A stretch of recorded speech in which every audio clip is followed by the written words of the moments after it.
Dear viewers, अस्सलाम वालेकुम। Drama serial खुशनसीबी की नेक्स्ट आने वाली एपिसोड में आप देखेंगे नरमीन हुमायूं से कहती है, मुझे तो लगता है मैं यहाँ कैद होकर रह गई हूँ। मेरी तो ज़िंदगी ख़त्म हो गई है, कुछ करने को ही नहीं है यहाँ पे। मैं तो इतनी बोर हो गई हूँ, मुझे लगता है मैं पागल हो जाऊंगी। हुमायूं कहता है, अभी तक आपने इस घर और इस घर के लोगों को अपनाया जो नहीं है।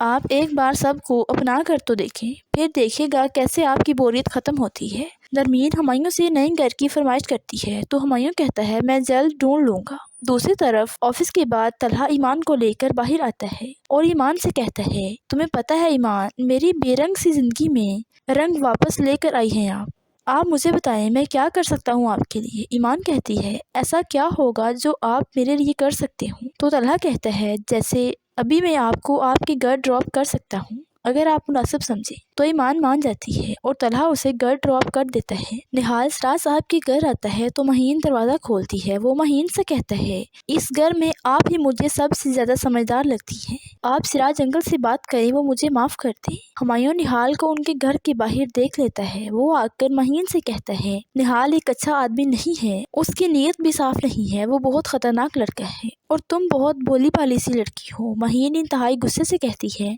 हुमायूं ऐसी कोई बात नहीं है। निहाल मोना बेगम से भी कहता है कि आप मेरी सिराज साहब के सामने सिफारिश कर दें। मोना सिराज साहब से कहती है, निहाल कल शाम को घर आना चाहता है। सिराज साहब भी मान जाते हैं। जब निहाल को इस बात की खबर मिलती है कि सिराज साहब मान गए हैं तो वो बहुत खुश होता है और कहता है, डेट्स गुड, सब कुछ मेरे खेल के ऐन मुताबिक हो रहा है। डियर व्यूवर्स, अब आप बताएं निहाल की अगली चाल क्या होगी। वो महीन को शादी के लिए कैसे राजी करेगा। कमेंट्स में अपनी राय ज़रूर बताएं। मिलते हैं नेक्स्ट वीडियो में। अल्लाह हाफिज़।